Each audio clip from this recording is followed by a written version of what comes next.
Hola. Esta noche nos adentramos en el fascinante mundo de los faraones negros nubios, gobernantes que cambiaron las tornas de uno de los imperios más grandes de la historia. Pero antes de que te pongas cómodo, tómate un momento para darle a me gusta al video y suscribirte, pero solo si de verdad disfrutas lo que hago aquí. Y cuéntame en los comentarios desde dónde nos sintonizas y qué hora es. Siempre es fascinante ver quién se une a nosotros desde cualquier parte del mundo. Ahora, baja las luces. Quizás enciende un ventilador para ese suave zumbido de fondo. Y empecemos juntos con calma. El viaje de esta noche.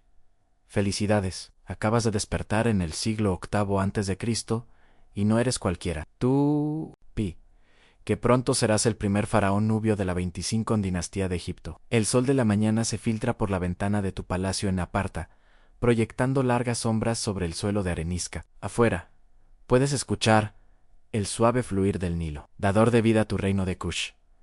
La buena noticia es que estás a punto de convertirte en uno de los gobernantes más poderosos de la historia, al mando de un imperio que se extenderá desde lo profundo del actual Sudán hasta el mar Mediterráneo. La mala noticia es que tu día como faraón nubio pondrá a prueba cada ápice de tus habilidades diplomáticas, tu destreza militar y tu conexión divina con los dioses. Balanceas las piernas sobre el borde de la cama. Aunque cama podría ser una palabra demasiado simple para la ornamentada plataforma para dormir sobre la que descansas. Está tallada en maderas preciosas, con incrustaciones de oro y marfil, y cubierta con las sábanas más finas. La habitación que te rodea es espaciosa y fresca, a pesar del creciente calor exterior. Hay que reconocerle el mérito a los antiguos nubios. Sabían construir. Los gruesos muros mantienen a raya el calor del desierto, mientras que las ventanas, estratégicamente ubicadas, permiten la entrada de brisas refrescantes. Un sirviente entra en silencio, cabizbajo. Genial, murmura. El día espera tu divina presencia. Te levantas y te estiras, sintiendo el peso de la responsabilidad que ya pesa sobre tus hombros. Hoy no es un día cualquiera. Hoy finalizarás los planes para tu campaña en el norte. La histórica incursión en Egipto cambiará para siempre la relación entre estas dos antiguas potencias. Dos asistentes entran para comenzar tus rituales matutinos. Podrías pensar que ser faraón significa holgazanear, dando órdenes todo el día, pero estás a punto de descubrir que cada momento de tu vida está marcado por un significado religioso y protocolos reales. Primero viene la purificación. Se trae agua del Nilo considerada sagrada en una palangana de oro. Mientras se vierte sobre tus manos, se elevan oraciones a Amon-Ra, el gran dios que tu pueblo ha adorado durante generaciones. Los nubios veneran desde hace mucho tiempo a Amon-Ra, la misma deidad que los egipcios veneran en Karak. Esta religión compartida será crucial en tu próxima conquista. No solo estás invadiendo Egipto, te ves restaurando el culto y el orden adecuados en una tierra sumida en el caos. A continuación, te frotan el cuerpo con aceites y perfumes elaborados, con ingredientes procedentes de toda África y más allá. Algunos de estos aceites perfumados proceden de lugares tan lejanos como Líbano y Grecia, testimonio de las extensas redes comerciales que mantiene tu reino. Los asistentes del palacio trabajan en silencio, con manos expertas y eficientes. Los aceites más finos están reservados solo para Tian. Un pequeño frasco puede costar lo que gana un granjero común en un año. Después viene tu ropa, y más te vale acostumbrarte a las pesadas insignias de la realeza. Una sencilla falda blanca de lino, más fino, forma la base de tu atuendo. Sobre ella, una ancha y colorida faja rodea tu cintura y cuelga por delante. No es una tela cualquiera. Está intrincadamente decorada con patrones que simbolizan tu estatus real. Sandalias doradas adornan tus pies y pesados collares, brazaletes y pulseras de oro se colocan sobre tu cuerpo. Cada pieza de joyería no es simplemente decorativa, son símbolos poderosos. Muchas llevan amuletos protectores e inscripciones a los dioses. Finalmente, tus asistentes te traen las coronas. Hoy llevarás la distintiva corona doble que simboliza tu dominio sobre la alta y la baja. Nubian es sorprendentemente pesada, y debes mantener la cabeza alta y firme a pesar del peso. Es solo una de las muchas exigencias físicas de la realeza. Para cuando estés completamente vestido y adornado, la mañana ya estará muy avanzada. Tu ropa puede pesar unos 7 kilos más y la usarás durante el calor del día. Más te vale ser físicamente fuerte para soportar esto. Y eso es incluso antes de que comiences a gobernar. El consejo te espera, gran señor, anuncia el mayo herredomo jefe, haciendo una profunda reverencia. Asientes y te diriges al gran salón, donde se han reunido tus comandantes y asesores militares.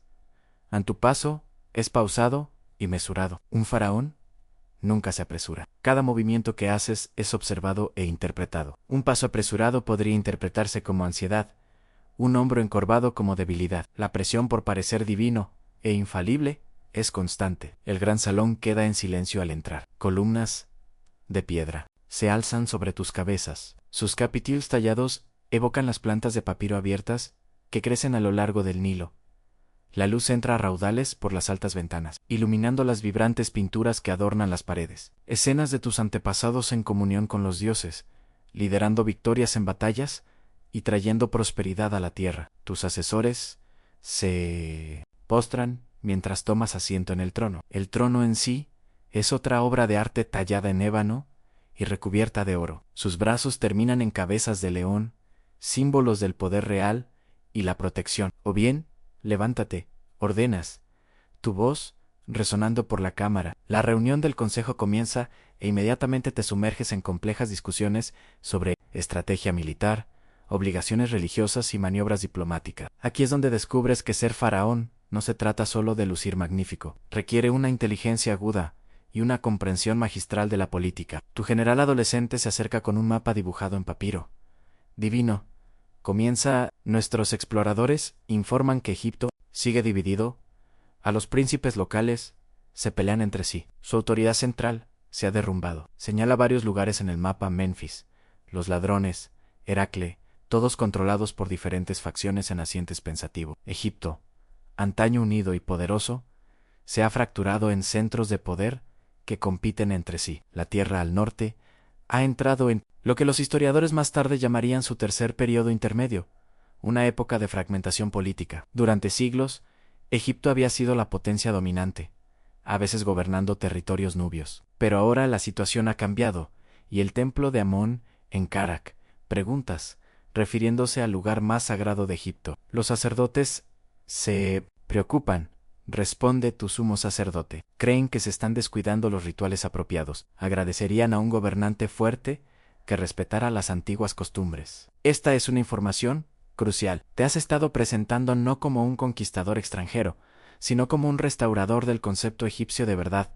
equilibrio y orden cósmico. En tu invasión se presentará como un deber religioso, para restablecer el culto apropiado en una tierra que se ha alejado de los principios divinos. A medida que avanza la reunión, descubres que tu ejército está casi listo. Los famosos arqueros nubios, el temido arquero de Kush, cuya habilidad es legendaria en todo el mundo antiguo, forman la columna vertebral de tus fuerzas. Estos guerreros pueden alcanzar objetivos a distancias que parecen imposibles para otros ejércitos de la época. Tu guardia personal, compuesta por la élite de estos arqueros, permanece firme junto a las paredes del salón. Pero el poderío militar por sí solo no te asegurará un puesto como faraón. También debes comprender los complejos rituales religiosos que legitiman el poder real, tanto en Nubia como en Egipto. El oráculo de Amón, en Jebel Barkol, ha hablado favorablemente de tu campaña. El sumo sacerdote te informa. Jebel Barkal, ¿conoces esa distintiva montaña de cima plana, cuyo pináculo se asemeja a una cobra encabritada, vista desde el oeste a este? Lugar es sagrado tanto para nubios como para egipcios. Se cree que es el hogar meridional del mismísimo Amón-Ra. El templo en su base ha sido un lugar sagrado durante siglos, y la bendición de su oráculo es esencial para tus planes. ¿Cuándo marchamos al norte? Preguntas a tus generales. Con la próxima luna llena. Divina, llega la respuesta. El nivel de río será favorable para nuestros barcos. Asientes con la cabeza. El momento es propicio. La campaña comenzará pronto. Al concluir la reunión del consejo, ¿recuerdas tu próximo deber? Una visita al templo, para hacer ofrendas a Amón-Ra. No hay descanso para un faraón. Tu día es una secuencia cuidadosamente coreografiada de ceremonias religiosas, decisiones administrativas y apariciones públicas. Te levantas de tu trono y, una vez, de nuevo, tus asistentes te rodean mientras te diriges a la salida del palacio. Afuera, El calor del día te golpea con una fuerza física. La temperatura en esta región puede superar los 48 grados durante las épocas más calurosas del año. Incluso, ahora, mucho antes del mediodía, el aire titila con calor sobre los senderos de piedra. Tu gente se alinea en el camino hacia el templo, arrodillándose a tu paso. Para ellos, no eres solo un rey, eres un Dios viviente.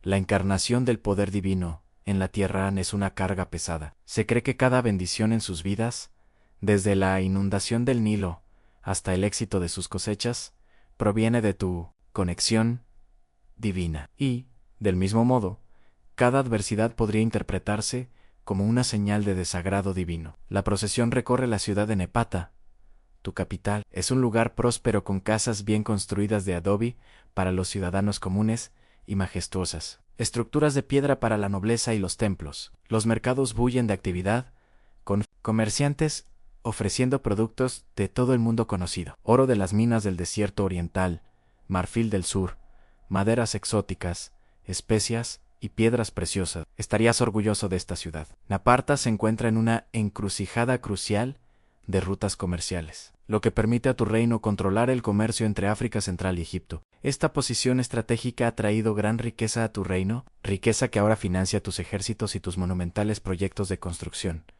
El templo de Amón se alza ante ti. Sus enormes pilonos de piedra se imponen sobre los edificios circundantes. Construido al estilo egipcio, pero con distintivos elementos nubios, es un testimonio de las conexiones culturales entre tu pueblo y aquellos a quienes planeas gobernar.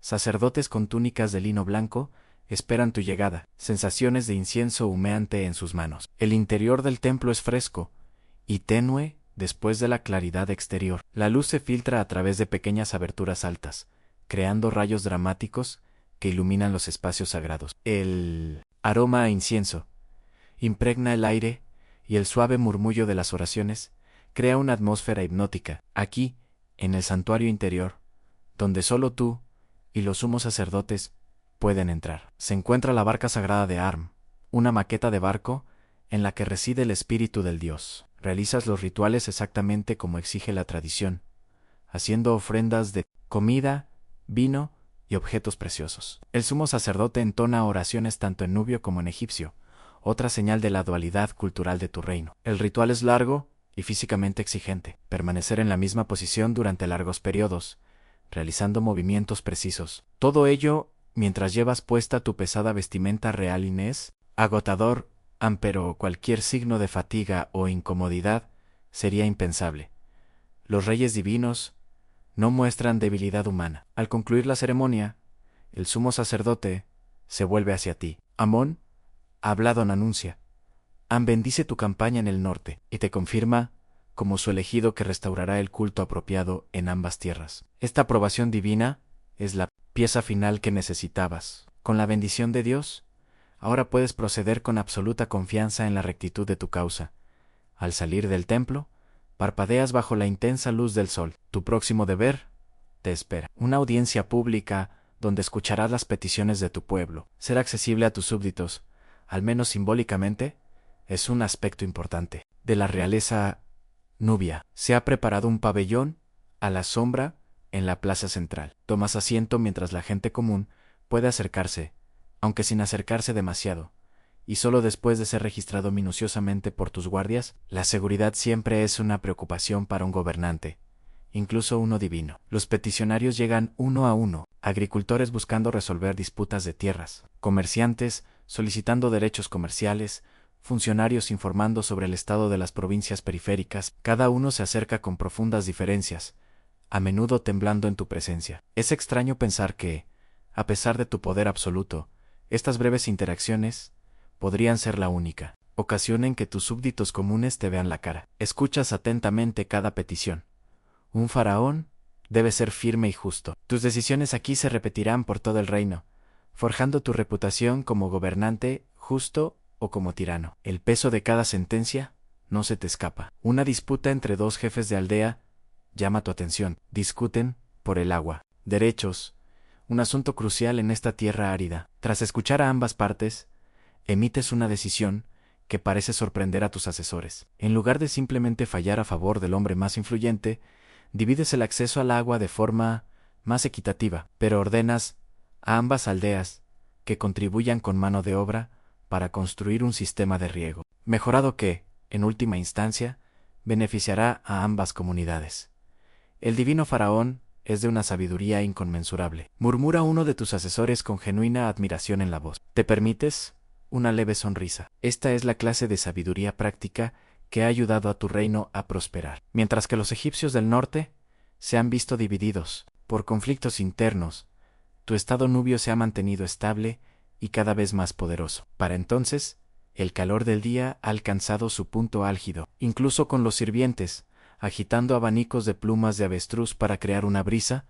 La temperatura es casi insoportable. Una persona de menor rango podría retirarse a descansar durante estas horas. De mayo ere calor, pero los deberes de un faraón nunca cesan. A continuación, viene una reunión con enviados extranjeros. Tu reino mantiene relaciones diplomáticas y comerciales con potencias de toda la región, desde los demás reinos de África Central hasta las Ayudéis-Estado de Fenicia y más allá. Hoy, un representante de una potencia comercial de la costa del Mar Rojo ha traído regalos y una propuesta para ampliar las relaciones comerciales. El diplomático se acerca con elaborada cortesía, presentando lujosos obsequios, especias raras, tejidos de hermosa factura y una jaula con aves exóticas, con plumaje de colores nunca antes vistos. A cambio, le obsequias oro, el metal precioso por él, que tu tierra es famosa, junto con marfil y cerámica nubia de fina artesanía. Las conversaciones diplomáticas son complejas y abordan aranceles, rutas comerciales protegidas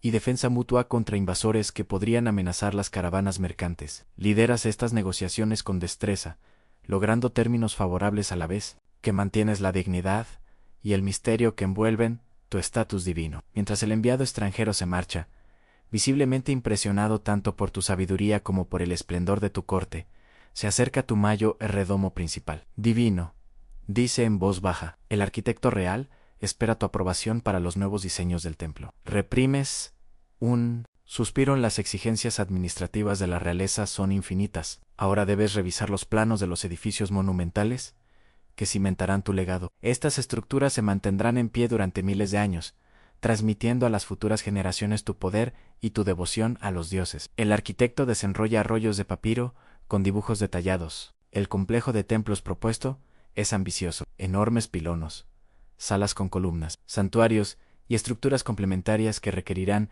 años de trabajo y miles de personas para completarse. El santuario central se alineará perfectamente con el sol naciente el día de tu coronación. Gran señor, explica el arquitecto señalando las orientaciones calculadas con precisión, estudias los planos con atención. Estos monumentos no son meras exhibiciones del ego real, son expresiones esenciales del orden cósmico. A través de estos edificios, creas reflejos terrenales del reino divino, estableciendo armonía entre humanos y dioses. Tras realizar varios ajustes a los diseños, das tu aprobación a las obras, comenzarán de inmediato. Otro paso en tu gran visión de un imperio unificado que se extienda desde las profundidades de África hasta el mar Mediterráneo. Para entonces, el día está declinando. El sol poniente proyecta una luz dorada sobre tu ciudad, pero sus deberes están lejos de haber terminado. Les espera un consejo de guerra final donde revisarán los planes detallados para su campaña en el norte. Sus generales se han reunido en una cámara segura, con guardias apostados, para evitar cualquier posibilidad de que espías infiltren sus estrategias militares. Hay mapas extendidos sobre una gran mesa de piedra, marcados con las posiciones de sus fuerzas y las ubicaciones conocidas de posible resistencia egipcia. Zarparemos hacia el norte con la fuerza principal, explica su comandante, siguiendo el curso del Nilo. En unidades más pequeñas se moverán por tierra para asegurar posiciones clave en el camino. Nuestra información sugiere que las fuerzas egipcias están divididas y no están preparadas para un ataque coordinado. Escuchan atentamente, haciendo preguntas directas sobre las líneas de suministro, la lealtad de los posibles aliados entre la nobleza egipcia y los planes de contingencia en caso de una resistencia inesperada. Levántate, tus comandantes están impresionados por tu pensamiento estratégico. No eres solo una figura divina, sino un auténtico líder militar. La reunión concluye con un ritual solemne. Cada uno de tus comandantes bebe de una copa compartida, que simboliza su propósito común y destino compartido. Hacen juramentos de lealtad, jurando seguirte hasta la victoria o la muerte. Por Amón-Ra y el faraón divino, proclaman al unísono, sus voces resonando en los muros de piedra. Al dispersarse el consejo de guerra, finalmente puedes retirarte a tus aposentos privados. Los asistentes te quitan la pesada corona y las vestimentas ceremoniales, sustituyéndolas por túnicas más ligeras para la noche. Traen comida, un abundante banquete de carnes asadas, fruta fresca, pan y vino, todo probado por catadores. Antes de llegar a tu mesa, a pesar del lujo que te rodea, comes con moderación. Tener la mente despejada es esencial para los desafíos que te esperan. Mientras cenas, los escribas te leen informes y textos históricos, información que necesitas asimilar antes de que las tareas del día siguiente comiencen de nuevo. Finalmente, mientras la noche envuelve por completo tu palacio, disfrutas de un raro momento de soledad. De pie en tu balcón privado, contemplas tu capital dormida. A lo lejos, el Nilo brilla plateado a la luz de la luna, el mismo río que fluye por el corazón de Egipto, la tierra que pronto reclamarás como tuya. Piensas en el peso de la historia que pesa sobre tus hombros. Durante siglos, Egipto dominó, Nubia ahora. Invertirás esa dinámica, liderando una dinastía nubia para gobernar un imperio unificado. Es un momento que será recordado durante miles de años, aunque no siempre con la precisión que esperas. Las civilizaciones futuras a veces olvidarán que tu reino era tan sofisticado y culto como Egipto. Pasarán por alto que Nubia tenía sus propias tradiciones antiguas, sistemas de escritura y una civilización impresionante, independiente de la influencia egipcia, pero aún no lo sabes. Ahora mismo, estás concentrado en la inmensa tarea que tienes por delante. Mientras finalmente te preparas para dormir, se recitan oraciones rituales y se colocan amuletos protectores junto a tu cama. Incluso, tu descanso está rodeado de ceremonia y significado. Divino, cierras los ojos sabiendo que mañana te espera otro día de deberes incansables, decisiones complejas y preparativos para la campaña que te convertirá en el primer faraón nubio de la 25 dinastía egipcia. Un momento memorable en el que la tradicional dinámica de poder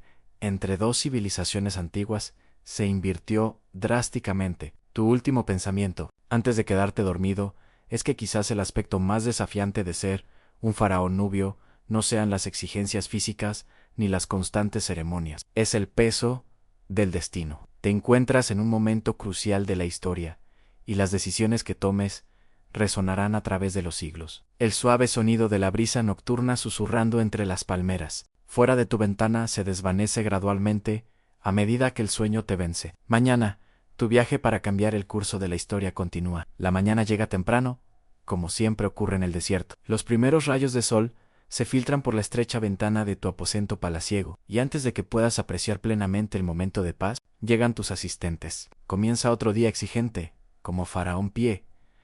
Sin embargo, hoy es diferente. Hoy marca el comienzo de tu histórica campaña del norte, la invasión de Egipto. Tus ejércitos se han reunido, tus barcos están preparados, y los oráculos han dado presagios favorables. Es hora de cambiar el curso de la historia. Te levantas y te sometes a los mismos elaborados rituales matutinos de antes, han purificación con agua sagrada, unción con aceites, vestimenta con atuendos reales, pero hoy, tus asistentes añaden algo especial a la armadura y las armas propias de un rey guerrero. Un pectoral finamente elaborado de escamas de bronce cosidas sobre cuero, se coloca sobre tus vestiduras reales. Tu espada, con su empuñadura, con incrustaciones de oro y marfil, te es presentada ceremonialmente. Que Amón guíe tu espada, en tonos, el sumo sacerdote, haciendo una profunda reverencia. Sales de tu palacio para pasar revista a tus fuerzas reunidas. El lugar es realmente impresionante. Miles de guerreros se extienden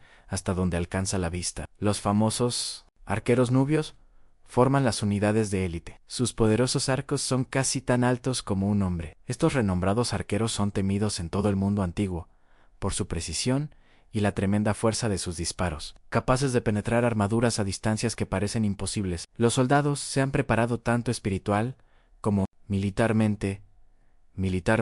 Muchos se han purificado en el Nilo, siguiendo antiguas tradiciones. Llevan amuletos de protección divina, y se han pintado el cuerpo con símbolos consagrados a diversos dioses. Algunas unidades portan estandartes coronados con emblemas divinos. El halcón de Horus, la cabeza de carnero de una luna grande, tu general se acerca. La flota Espera tus órdenes. Asientes y te diriges al río, donde una flota de barcos está lista para transportar a tu ejército hacia el norte. Tu barcaza real es una maravilla de la artesanía. Su casco está pintado con ojos protectores para guiarla con seguridad a través de las cataratas. Su camarote está decorado con oro y materiales preciosos. Al abordar, los músicos interpretan melodías triunfales con flautas y tambores. Los sacerdotes queman incienso y recitan oraciones por una campaña exitosa. El ambiente es de solemne determinación mezclada con fervor religioso. Esto no es simplemente una conquista militar, es una misión divina: restaurar el orden y el culto en una tierra sumida en el caos. Con un toque de trompetas, la flota emprende su viaje río abajo. El Nilo los llevará al norte, hacia su destino. Pero primero, deberán navegar por las desafiantes cataratas, tramos del río donde los afloramientos rocosos crean peligrosos rápidos. Incluso para los marineros nubios experimentados, estos pasajes son traicioneros. A medida que su flota se acerca a la primera catarata, la tripulación entra en acción. Algunos barcos deben ser descargados parcialmente y arrastrados por canales poco profundos. Otros navegan por estrechos pasajes entre rocas escarpadas, donde un momento de descuido podría significar la destrucción. Desde su barcaza real, observan cómo sus capitanes demuestran su notable habilidad guiando las embarcaciones a través de las agitadas aguas. Los egipcios creen que estas cataratas los protegen de la invasión del sur, comenta su consejero. Creen que ningún ejército grande podría navegar con éxito por estas aguas. Sonríen levemente. Entonces se sorprenderán. Los días pasan mientras su flota avanza hacia el norte. El paisaje cambia gradualmente. La estrecha franja de tierra fértil a lo largo del Nilo se ensancha. Los asentamientos se hacen más frecuentes. Entras en el territorio del Alto Egipto. La primera prueba de tu campaña llega en Elefantina, la frontera tradicional entre Nubia y Egipto. Aquí, una pequeña guarnición de soldados egipcios ha preparado defensas. Claramente no esperaban un ejército de tu tamaño, pero se mantienen firmes, leales a su gobernante local. Podrías fácilmente abrumarlos con tu superioridad numérica, pero en lugar de eso, primero intentas la diplomacia, una decisión que se convertirá en característica de tu estrategia de conquista. Diles esto. Instruyes a tu heraldo. No vengo a destruir, sino a restaurar Mayot, el orden divino. Quienes me reconozcan como el elegido de Amún serán tratados con honor. Quienes se resistan sufrirán las consecuencias. El comandante de la guarnición solicita tiempo para consultar con sus superiores. ¿Accedes a esta razonable petición? Mostrando una moderación que impresiona incluso a tus propios generales.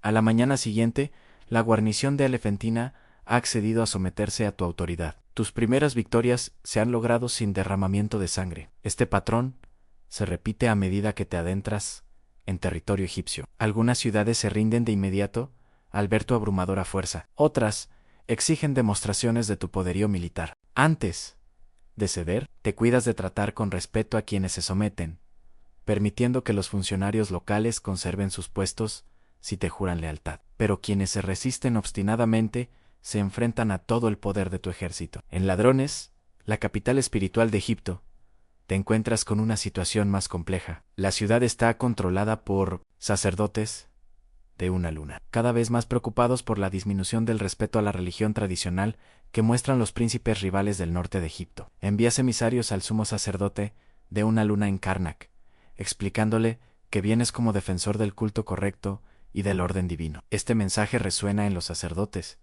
que han oído hablar de tu devoción a una luna y de la magnífica construcción de tu templo en Opata. El propio sumo sacerdote sale a recibir a tu barco cuando atraca en Ladrones. Se inclina, no se postra, como tu nubio. Los súbditos lo harían, pero mostrando genuino respeto. El oráculo ha hablado, te dice. Amón da la bienvenida a su hijo del sur. Este respaldo religioso es quizás más valioso que una victoria militar. Con la bendición de los sacerdotes de Karak, tu legitimidad como posible gobernante de Egipto aumenta significativamente. Presentas ofrendas en el templo de la luna, demostrando tu piedad y reforzando la clandestinidad, participando en ceremonias religiosas y reuniéndote con nobles locales. Los habitantes de la ciudad te observan con curiosidad. Muchos nunca han visto a un nubio de cerca, y mucho menos a uno que reclame autoridad fiónica. Eres consciente de su escrutinio, y te aseguras de que cada aparición pública demuestre tanto tu porte regio como tu respeto por las tradiciones egipcias. Parecen sorprendidos de que seamos civilizados.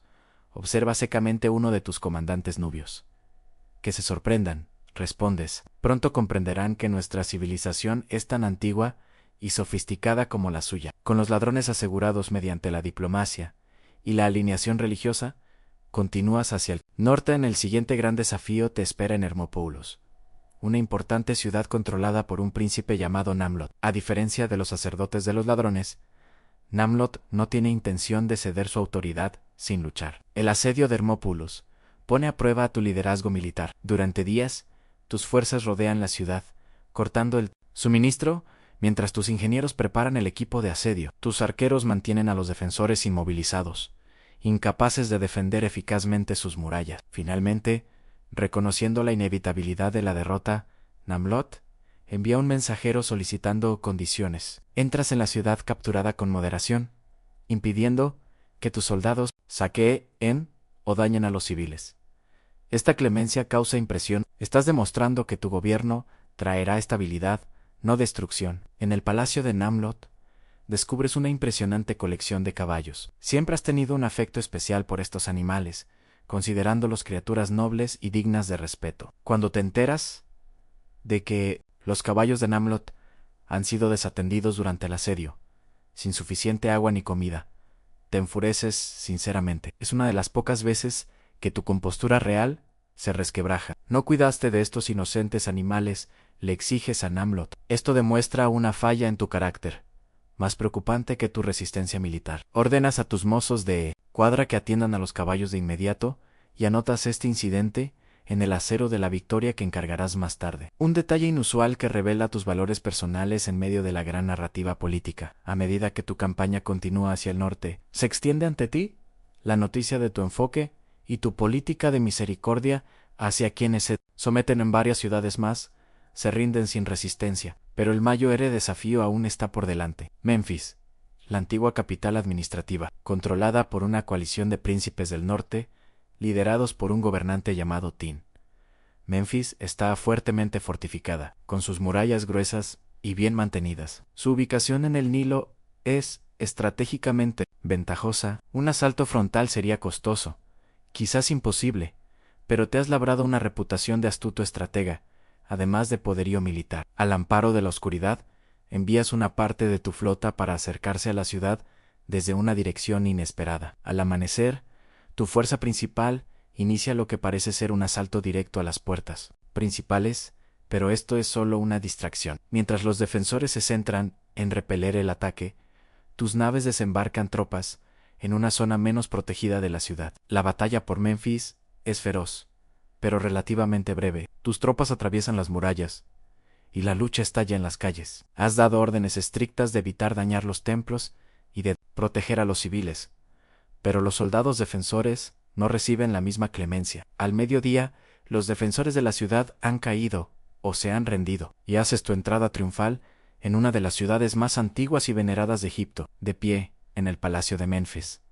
Rodeado de los símbolos del poder real egipcio, has logrado lo que podría haber parecido imposible a un rey nubio que controle el centro administrativo de Egipto. Pero sabes que la conquista militar es solo el comienzo del verdadero desafío en gobernar este vasto territorio y ganarse la aceptación de su gente. Los días siguientes están llenos de maniobras políticas. Te reúnes con funcionarios locales, sacerdotes y nobles, para evaluar en quién puedes confiar en tu nueva administración. Presentas ofrendas en los templos de Menfis, en particular a Tar, la deidad patrona de la ciudad. Cada acto público está calculado para reforzar tu legitimidad como faraón. Algunos de los príncipes del norte, incluido Tefán, han huido antes que enfrentarse a tu ejército que avanza. Podrías perseguirlos, pero tomas una decisión sorprendente. Envías mensajeros ofreciendo reconciliación si se someten a tu autoridad. ¿Les permitirás mantener el control de sus territorios como vasallos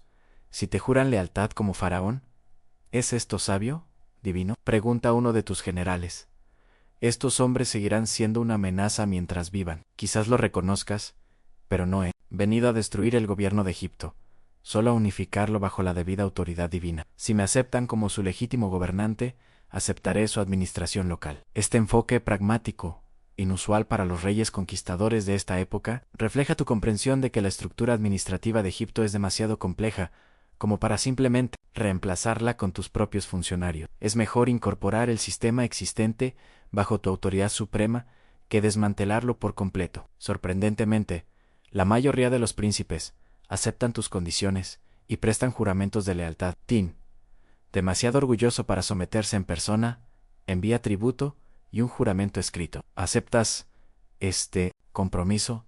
Demostrando fuerza y flexibilidad. Con Egipto ahora, al menos nominalmente unido bajo tu gobierno, te enfrentas a un nuevo desafío, cómo gobernar este vasto territorio. Manteniendo tu base de poder, en Nubia en la distancia, entre Menfis y Nepata, es enorme. A lo largo de más de 1000 millas del sinuoso curso del Nilo, ningún gobernante puede estar físicamente presente en tal extensión. Desarrollas un sistema de gobierno que caracterizará el dominio cashita de Egipto. Viajarás personalmente entre los centros clave, pasando tiempo tanto en Egipto como en Nubia en familiares y funcionarios de confianza. Servirán como tus representantes en diferentes regiones. Las estructuras administrativas egipcias permanecerán prácticamente intactas, pero ahora responderán a tu autoridad. En Menfis, encargas una victoria de acero, un monumento de piedra con la historia de tu conquista grabada, escrita en jeroglíficos, detalla tu campaña, enfatiza tu piedad hacia Amón y otros dioses,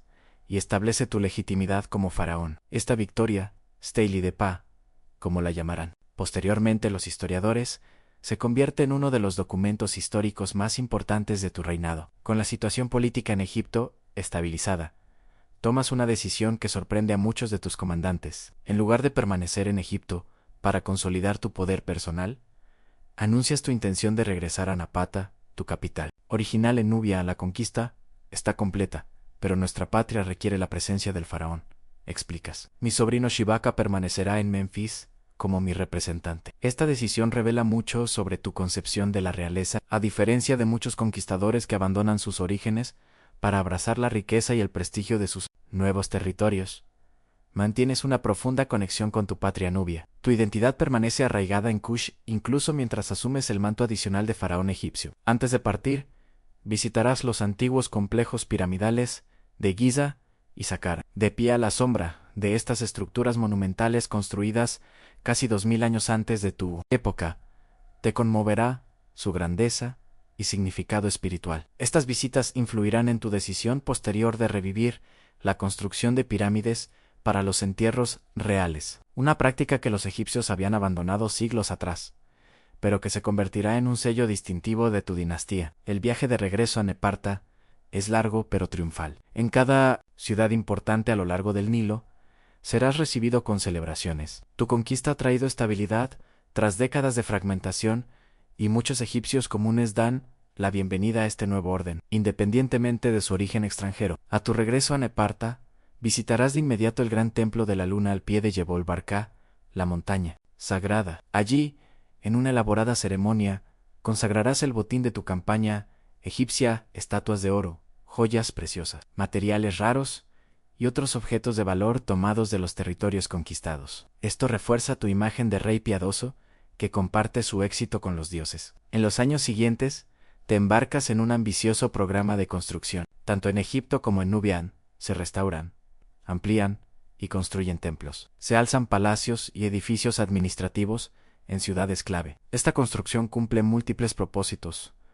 Honra a los dioses, da empleo a miles de personas y crea símbolos visibles del poder y la legitimidad de tu dinastía. De particular importancia es tu trabajo en el templo de Amun en Jebel Barkol. Amplías este ya impresionante complejo, añadiendo nuevos santuarios y portales monumentales. El templo se convierte en el corazón espiritual de tu reino, un lugar sagrado que une las tradiciones religiosas egipcias con la identidad nubia. También introduces una innovación que se convertirá en uno de los rasgos más reconocibles de tu dinastía, a las pirámides reales, aunque más pequeñas que las grandes pirámides de Giza. Estas escarpadas estructuras construidas en el Uru, cerca de Empe, crean un vínculo visual inconfundible entre tu reino cashita y las antiguas tradiciones egipcias. La vida como gobernante de dos tierras presenta desafíos constantes. Debes respetar y defender las distintas tradiciones culturales de Egipto y Nubia,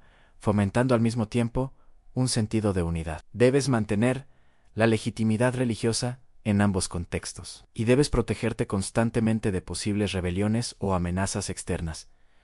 Tus días siguen un patrón de deber incansable. El amanecer comienza con rituales de purificación y oraciones, seguidos de reuniones con funcionarios de diversas regiones de tu imperio. Revisas informes sobre producción agrícola, recaudación de impuestos, preparación militar y relaciones exteriores. Juzgas personalmente casos legales importantes, sentando precedentes que tus funcionarios seguirán en asuntos más rutinarios. Las ceremonias religiosas ocupan una parte significativa de tu tiempo. Como rey divino, debes mantener una relación adecuada con los dioses mediante ofrendas regulares y participación en festivales. El calendario está lleno de días sagrados que requieren tu presencia en diversos templos. Los proyectos de construcción también exigen tu atención. Revisa los planos arquitectónicos, visitas obras y tomas decisiones sobre materiales, diseños e inscripciones. Estas estructuras permanecerán en pie durante milenios. Deben expresar a la perfección tu ideología real y devoción religiosa. A pesar de tu conquista de Egipto, nunca abandonas por completo los elementos culturales nubios. Tu iconografía real combina rasgos egipcios y cusitas. Se te representa con la doble corona de Egipto, pero también con símbolos reales distintivamente nubios. En el contexto oficial, utilizas tanto jeroglíficos egipcios como escritura meobítica, el sistema de escritura de tu tierra natal.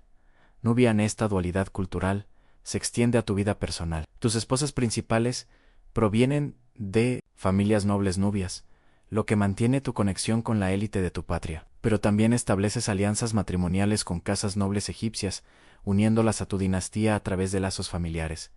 Tus hijos reciben educación en ambas culturas. Aprenden textos religiosos y sistemas administrativos egipcios, pero también conservan las tradiciones y el idioma nubios. Esta educación bicultural los prepara para gobernar un imperio que abarca diversos pueblos y regiones. Pasan los años y empiezas a sentir el peso de la edad y la responsabilidad. Has logrado lo que parecía imposible en establecer una dinastía nubia que gobierna Egipto, no solo mediante la fuerza bruta, sino con legitimidad religiosa y habilidad administrativa.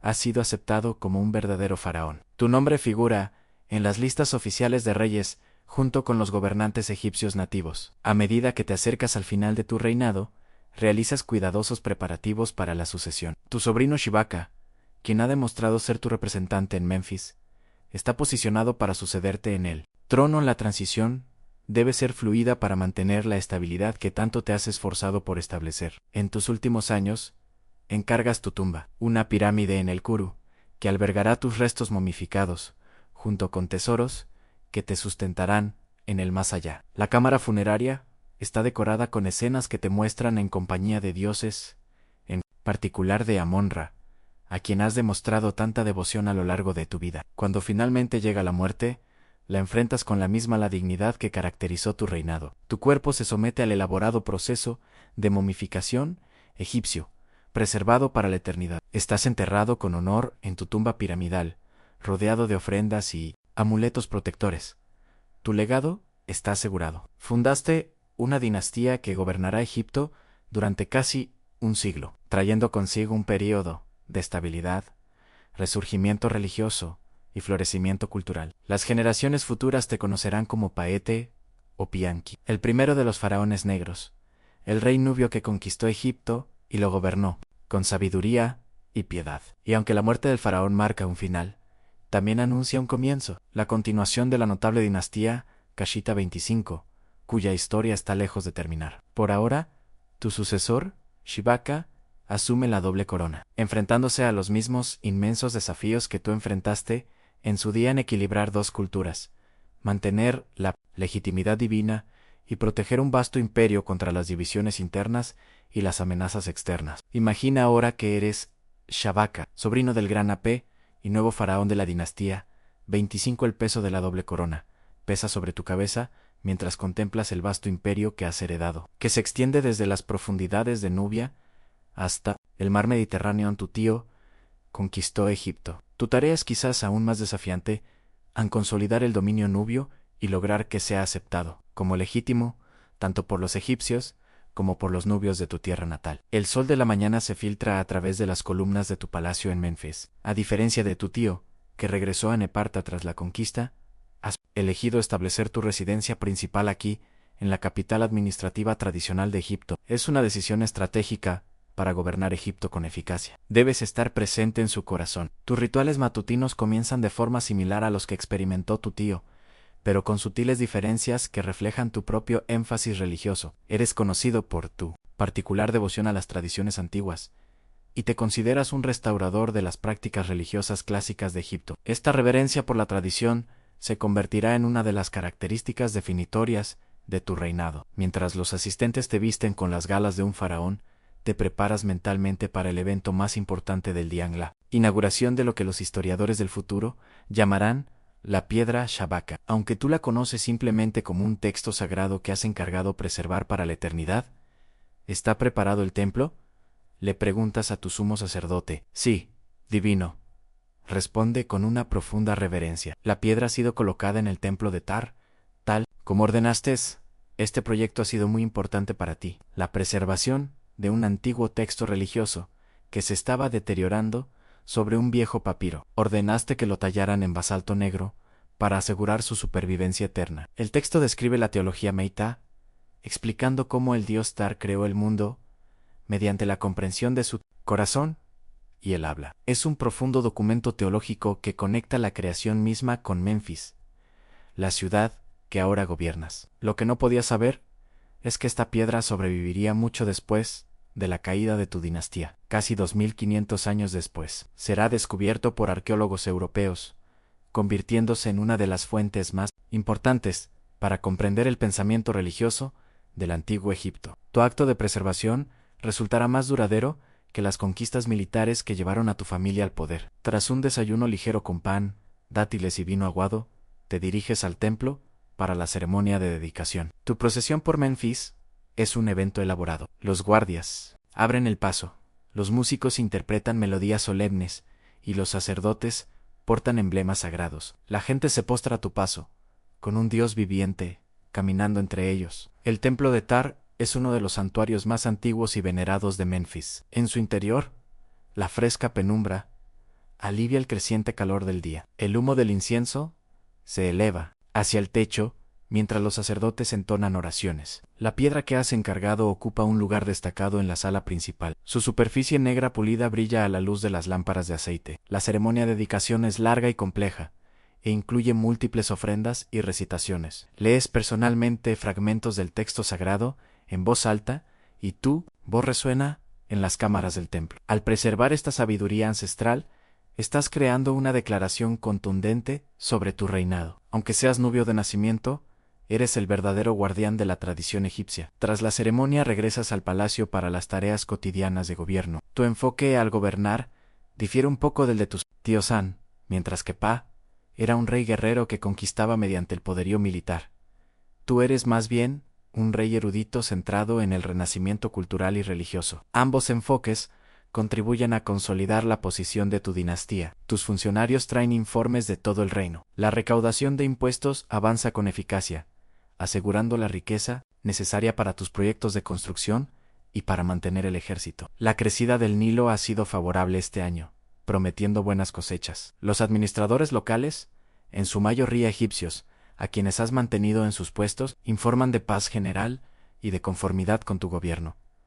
Pero siempre hay desafíos. Un noble de la región del Delta ha estado sembrando la discordia, cuestionando si un nubio puede ser realmente un faraón legítimo.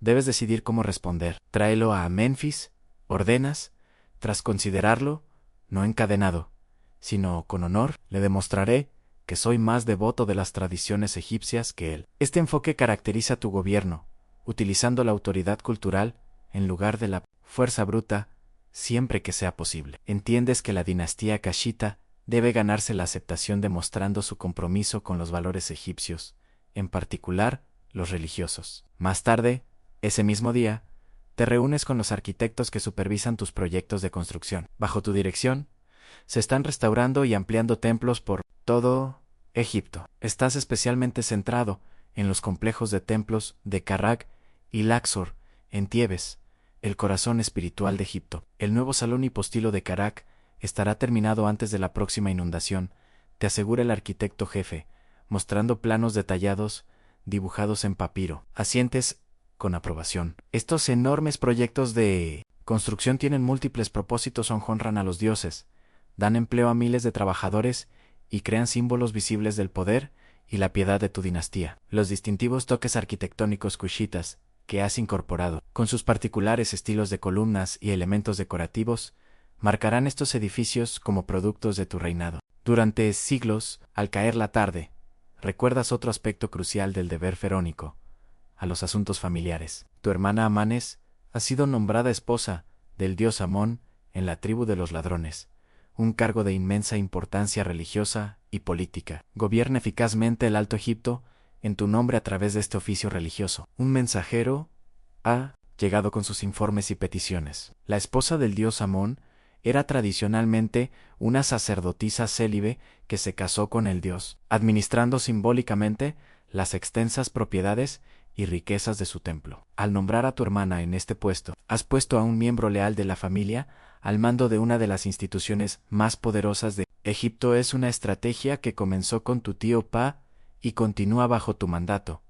Revisas los informes de Amanés con atención. Ella escribe sobre las ceremonias religiosas celebradas, las decisiones administrativas tomadas y las situaciones políticas que requieren tu atención. Su posición ayuda a garantizar que los ladrones, siempre potencialmente rebeldes, permanezcan firmemente bajo el control kushita. Al caer la noche, finalmente disfrutas de una comida más privada con tu familia. Tu esposa Nubia, Bicanaman, tus hijos y parientes cercanos que sirven en tu administración. Aquí, la formalidad de la vida cortesana se relaja un poco. Las conversaciones alternan entre el idioma egipcio que usas para asuntos oficiales y tu lengua materna, la nubia. Tus hijos crecen entre dos culturas, educados en las tradiciones egipcia y nubia. Representan el futuro bicultural que imaginas para tu dinastía. Tu hijo Mayo Ere Shibitku observa y aprende de tu ejemplo, sabiendo que probablemente heredará la doble corona algún día. Más tarde, en la relativa privacidad de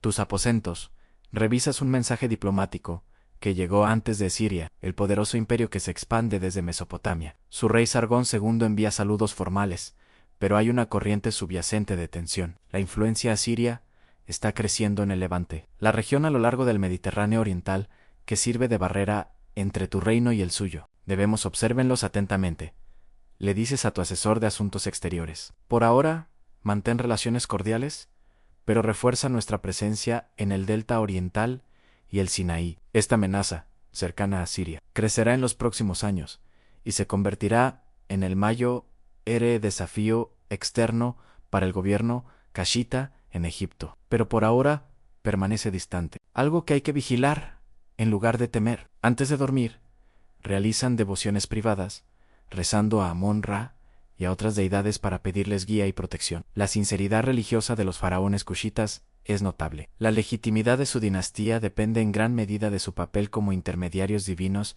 elegidos por Amón para restaurar el culto apropiado y el orden cósmico. Mientras se duermen, reflexionan sobre sus logros y los desafíos que les esperan. Su reinado ha traído estabilidad y un renacimiento religioso. Han consolidado la legitimidad del gobierno kashita mediante su devoción a las tradiciones egipcias, manteniendo al mismo tiempo su distintiva identidad nubia. La notable dinastía de los faraones negros que comenzó con su tío Pa continúa floreciendo bajo su guía. Pasan los años y finalmente ustedes también deberán enfrentarse a la muerte. Al morir, eres enterrado con todos los honores reales egipcios en una tumba piramidal en el Uruk, tu tierra natal de Nubia. Siguiendo la tradición establecida por Pa, tu sobrino Shapku te sucede, convirtiéndose en el tercer faraón kashita de la 25 dinastía egipcia. El reinado de Shepku es relativamente breve, pero continúa los patrones establecidos por Yu y Pit, manteniendo el control kusita sobre Egipto, apoyando las instituciones religiosas y vigilando atentamente la creciente amenaza a Siria en el noreste. Pero es su sucesor quien realmente definirá la dinastía, tanto en la gloria como en la tragedia. Ahora imagina que eres Taara, el cuarto gobernante de la dinastía kashita. Asciendes al trono, siendo un joven enérgico y ambicioso. Tus predecesores conquistaron Egipto y establecieron el gobierno cashita. Pretendes elevar la dinastía a cotas aún mayores. Tu coronación tiene lugar en Tanis, en el delta del Nilo, que significa tu control sobre todo Egipto, desde sus regiones más septentrionales hasta las profundidades de Nubia en el sur. La corona que se coloca sobre tu cabeza representa no solo un cargo político, sino un rol divino. Ahora eres la encarnación viviente de Horus, mediador entre dioses y humanos, responsable de mantener el orden cósmico. Los primeros años de tu reinado colman tus ambiciones. Demuestra ser el Mayo Ere constructor de la dinastía Kashita, encargando templos, palacios y monumentos por todo Egipto, y Nubia en tu nombre se encontrará desde el delta hasta la cuarta catarata del Nilo, inscrito en columnas y estatuas que se mantendrán en pie durante milenios. En Karak, construyes una magnífica columnata en el patio del templo, con enormes columnas rematadas con capiteles de papiro abiertos. Aunque el tiempo finalmente dejará solo una de estas columnas en pie, seguirá siendo un testimonio impresionante de tu ambición arquitectónica. Con casi 21 metros de altura, cubierto de exquisitos relieves, en Jebel Barco, tu tierra natal, de Nubia, amplías el complejo sagrado dedicado a una luna. El templo de Mat, consorte de una luna, está tallado directamente en la roca de la montaña sagrada. En el interior, los relieves te muestran haciendo ofrendas a los dioses, legitimando tu gobierno con la aprobación divina. Tus proyectos de construcción también abarcan obras prácticas. Ordenas la construcción de nuevos sistemas de riego, mejorando la productividad agrícola. Se excavan pozos en regiones desérticas para apoyar las rutas comerciales. Estas mejoras prácticas benefician la vida de la gente común, a la vez que fortalecen tu posición económica y militar. Una mañana, mientras revisas los planos de un nuevo templo, en Kowar, Nubia, llega un mensajero con noticias preocupantes del noreste. Divinas, informa tras postrarse. Las fuerzas asirias han invadido el Levante en mayo, Ere número que nunca. Varias Sayudais Estado, que pagan tributo a Egipto, han solicitado nuestra protección. Este es el momento en que la política exterior comenzará a dominar tu reinado. El imperio asirio, con sede en Mesopotamia, lleva décadas expandiéndose hacia el oeste bajo el reinado de Heden.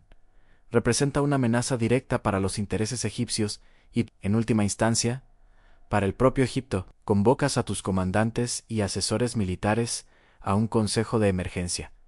Se extienden los mapas ante ti, mostrando las regiones costeras del Levantino y el avance de las posiciones asirias. Durante siglos, Egipto ha considerado esta zona parte de su esfera de influencia, una barrera que protege su frontera noreste. Debemos apoyar a nuestros vasallos, declaras, tras escuchar diversas opiniones, y prepara el ejército para marchar hacia el este. Esta decisión desencadena acontecimientos que definirán la última parte de tu reinado. El enfrentamiento inicial con las fuerzas asirias resulta exitoso. Tu ejército las rechaza con éxito, protegiendo las ciudades aliadas egipcias en el Levante. Encargas la construcción de monumentos de la victoria para celebrar este éxito, sin darte cuenta de que será temporal. Las exigencias de la política internacional ahora ocupan gran parte de tu tiempo. Forjas alianzas con diversas potencias que también temen la expansión asiria. Una de tus alianzas más significativas es con el rey Ezequías de Judá, quien se resiste a la dominación asiria. Esta alianza se refleja en textos religiosos que aún se leerán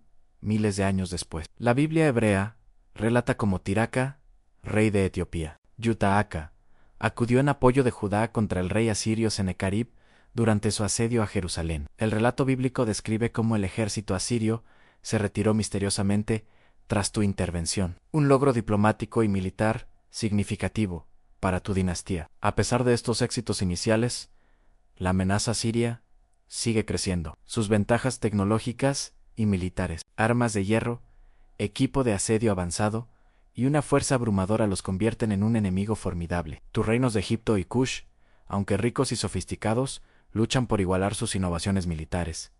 En el 671 a.C., se desata el desastre. Esarhaddon lanza una invasión masiva sobre Egipto. Tus fuerzas luchan con valentía, pero son superadas por la maquinaria de guerra asiria. Memphis cae, y te ves obligado a retirarte al sur, a manos de ladrones. Por primera vez, el control coshita de Egipto se ve seriamente amenazado. Los meses siguientes se encuentran entre los más difíciles de tu reinado. Tras la captura de los ladrones, reorganizas tus fuerzas y planeas un contraataque. Cuando llega la noticia de que Sr. Hayden ha retirado el grueso de su ejército para ocuparse de asuntos en otro lugar, aprovechas la oportunidad. Un rápido avance hacia el norte te permite recuperar Memphis y restaurar el control coshita sobre gran parte de Egipto. Esta victoria resulta efímera. En el 669 a.C., Esiden marcha de nuevo sobre Egipto. Aunque muere durante la campaña, su hijo, Ashurbanipal, continúa la invasión. Las fuerzas asirias son abrumadoras, y esta vez avanzan más allá de Memphis, hacia la propia ciudad de los ladrones. La captura y el saqueo de los ladrones en el 663 a.C. marca un momento traumático en la historia egipcia. Este gran centro religioso, que había permanecido en la sombra durante siglos, ahora está en manos extranjeras. Los asirios saquean sus templos y palacios, llevándose innumerables tesoros, incluyendo 2 enormes obeliscos que serán transportados hasta Nínive. Te ves obligado a retirarte a tu tierra natal, Nubia, poniendo fin al control coshita de Egipto. Tras casi un siglo de gobierno, el dominio de la 25 dinastía sobre ambas tierras llega a su fin. Sin embargo, incluso en esta derrota, conservas tu dignidad real y autoridad religiosa. En Eparta y en toda Nubia, sigues siendo faraón, el rey divino elegido por Amún. Los últimos años de tu reinado se centran en fortalecer tu reino nubio y preservar lo que queda del legado de tu dinastía. Continúas construyendo proyectos en Nubia, en particular en Uri, donde estableces un nuevo cementerio real. Tu pirámide allí, más grande que las de tus predecesores, se convertirá en tu lugar de descanso final. A pesar de la pérdida de Egipto, se te recuerda como uno de los reyes más importantes de la 25 dinastía. Tus logros arquitectónicos, campañas militares y mecenazgo cultural dejan una huella imborrable en la historia de Egipto y Nubia en el renacimiento religioso, que tú y tus predecesores impulsaron e influyen en la cultura egipcia mucho después del fin del control político. Kashita, cuando finalmente llega la muerte, se te entierra con la ceremonia correspondiente en tu pirámide de Nuri. Su sucesor, Tantamani, hará un último intento por restaurar el control coshita en Egipto, recuperando brevemente Memphis antes de ser rechazado definitivamente por los asirios y sus aliados egipcios. El gobierno de la 25 dinastía sobre Egipto ha terminado, pero su legado perdura. Durante casi un siglo, los reyes nubios gobernaron como faraones, aportando estabilidad, renacimiento religioso y florecimiento cultural. Tras un periodo de fragmentación, gobernaron no como ocupantes extranjeros, sino como faraones legítimos, aceptados dentro de la antigua tradición egipcia. El distintivo estilo artístico desarrollado durante su dinastía, que fusiona elementos egipcios y nubios, continúa influyendo en la expresión creativa de ambas regiones. Los textos religiosos que preservaron, en particular, la teología de las alturas en la piedra Shebaka, garantizan la supervivencia de la sabiduría antigua para las generaciones futuras, y las pirámides que construyeron en Nubia se alzan como monumentos perdurables del poder y la sofisticación cultural de su dinastía. Quizás lo más importante es que su dinastía demuestra que la relación entre Egipto y Nubia nunca fue simplemente una de dominio egipcio. Estas dos antiguas civilizaciones africanas se influyeron profundamente mutuamente durante miles de años, a veces como rivales, a veces como socios, y durante su notable era con los nubios como gobernantes de Egipto, designados por Dios en lejos del estereotipo de una civilización periférica que existe a la sombra de Egipto. Su reino Kashita se revela como una potencia sofisticada, con tradiciones propias y distintivas, capaz no solo de resistir la influencia egipcia, sino también de conquistar y gobernar el propio Egipto. La historia de los faraones negros es un poderoso recordatorio de la compleja historia de África y las extraordinarias civilizaciones que produjo, mucho antes de la colonización europea. Mientras las estrellas brillan sobre su tumba piramidal en Uri, su legado perdura en monumentos que aún se conservan, en textos que aún se estudian, y en la permanente reformulación de la relación entre dos de las civilizaciones antiguas más importantes de África. Ahora que hemos explorado las grandes narrativas políticas de los faraones nubios, alejémonos de los palacios reales y los campos de batalla para descubrir cómo era la vida de la gente común bajo el dominio de los faraones negros. Después de todo, los imperios no se componen solo de reyes y conquistas, se construyen sobre la vida cotidiana, el trabajo y las creencias de miles de individuos cuyos nombres rara vez aparecen en los registros históricos. Imagina que ya no eres un faraón, sino un habitante común del reino Kushita durante el apogeo de la dinastía. 25.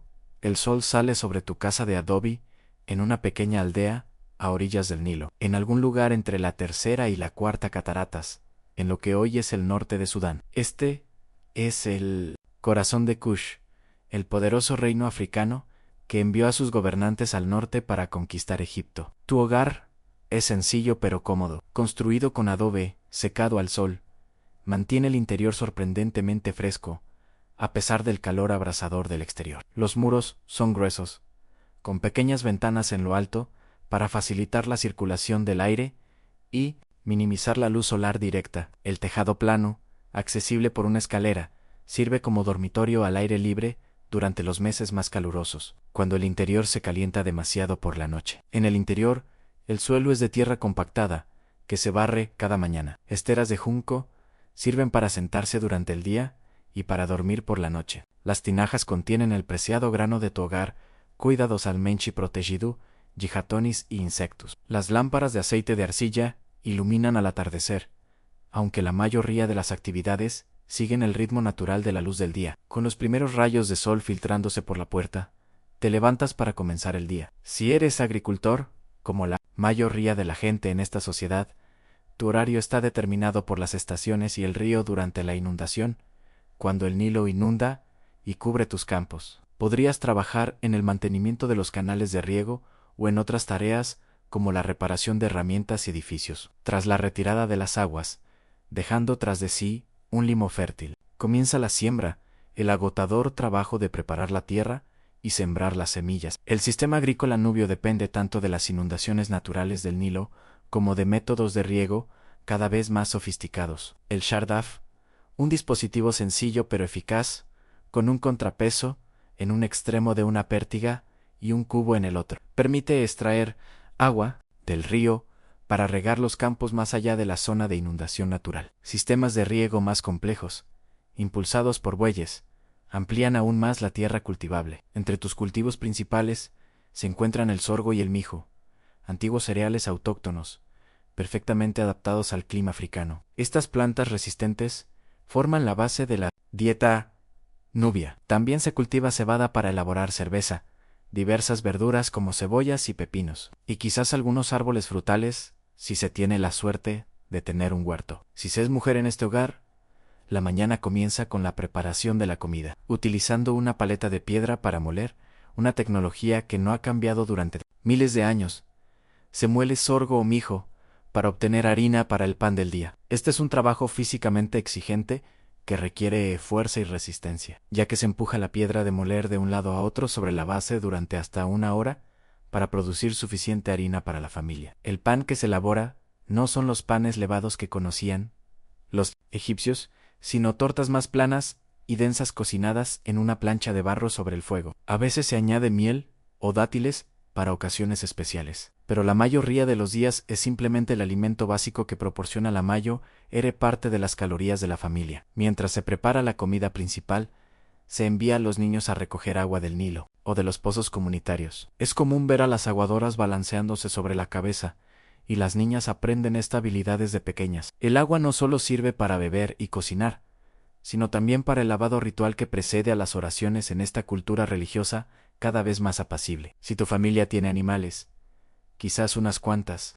cabras, ovejas o gallinas, también necesitan cuidados. El ganado representa riqueza y seguridad alimentaria en esta sociedad agrícola. El ganado vacuno es especialmente apreciado, aunque normalmente solo lo poseen las familias más pudientes. En la mayoría de los hogares, los animales más pequeños proporcionan ocasionalmente carne, leche y huevos para complementar la dieta basada en cereales. A media mañana, el calor del día empieza a arreciar. Si trabajas en el campo, ya llevas varias horas trabajando, quizás junto a tus vecinos, en un acuerdo de trabajo comunitario. El trabajo agrícola suele organizarse colectivamente, y las familias se ayudan entre sí durante las épocas críticas de siembra y cosecha.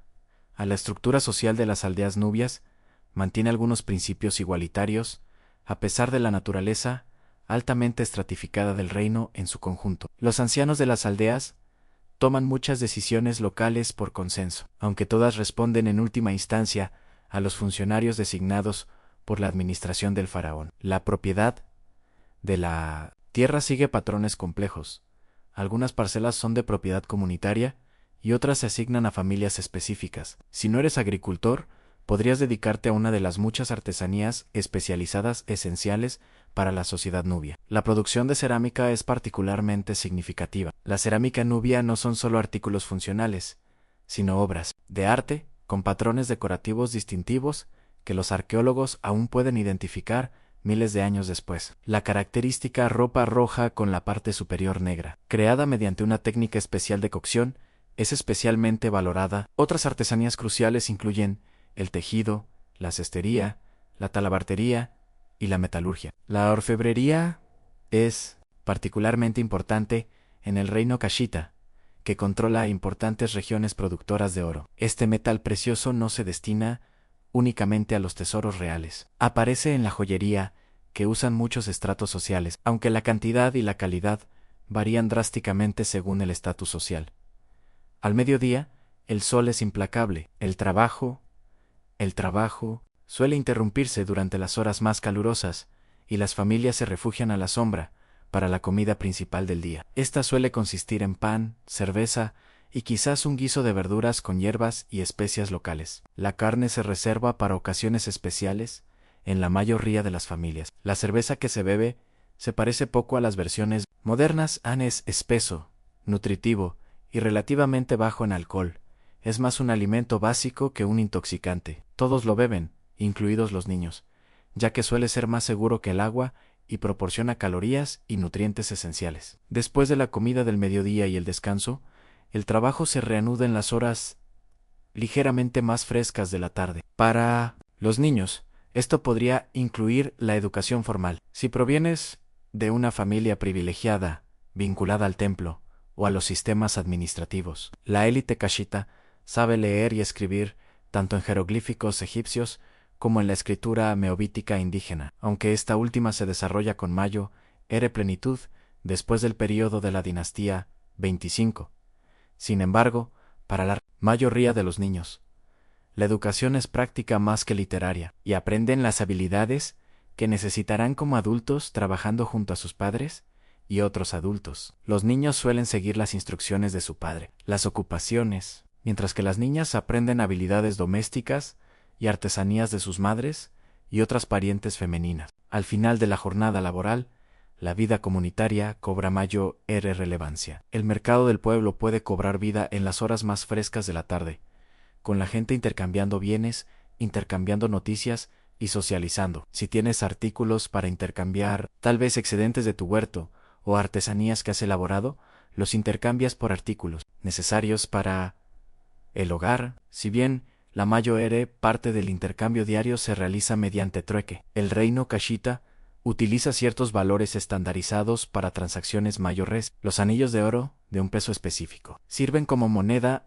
entre los comerciantes y para el pago de impuestos a los funcionarios reales. Hablando de impuestos, la presencia del faraón se siente incluso en aldeas remotas mediante la recolección regular de una parte de la cosecha o producción. Los funcionarios reales mantienen registros detallados de las deudas de cada comunidad, y los jefes locales son responsables de garantizar el pago correcto. Estos impuestos sustentan la corte, los templos, el ejército y los grandes proyectos de construcción que caracterizan la dinastía 25. Si viviste durante el apogeo del poder Cashita, cuando controlaban Egipto, es posible que ocasionalmente veas estos recursos regresar a tu comunidad en forma de mejoras de infraestructura, sistemas de riego, instalaciones de almacenamiento de grano y templos. Los faraones cusitas, en particular, Harker, eran conocidos por sus obras públicas prácticas que beneficiaban a la gente común, además de sus proyectos de construcción más monumentales. Al acercarse la noche, las observancias religiosas se convierten en parte de la rutina de muchos hogares, mientras que las elaboradas ceremonias de los grandes templos son dirigidas por sacerdotes profesionales. El culto familiar tiene lugar en hogares y santuarios locales, pequeñas figuras que representan deidades, Amon-Ra, Isis, Haderer y otras del panteón egipcio, junto con dioses nubios indígenas, como Ademac, el dios guerrero con cabeza de león, podrían ocupar un lugar especial en tu hogar. La práctica religiosa de los nubios comunes durante este periodo representa una síntesis fascinante. Si bien la ideología real se centra principalmente en Amon-Ra, la espiritualidad cotidiana incorpora una gama más amplia de deidades y prácticas. Algunos elementos se remontan a las culturas indígenas de los grupos A y C de la Nubia prehistórica, mientras que otros reflejan la influencia egipcia de siglos de intercambio cultural. Los amuletos protectores eran comunes, especialmente entre niños y mujeres embarazadas, considerados particularmente vulnerables a los peligros espirituales. Estos podían ser simples colgantes de arcilla o piedra, con inscripciones de símbolos divinos, o piezas más elaboradas hechas de fantas, un material cerámico con una superficie vítrea, si la familia tenía los recursos. Después de la cena, otra ronda de pan con quizás pescado seco, lentejas o verduras.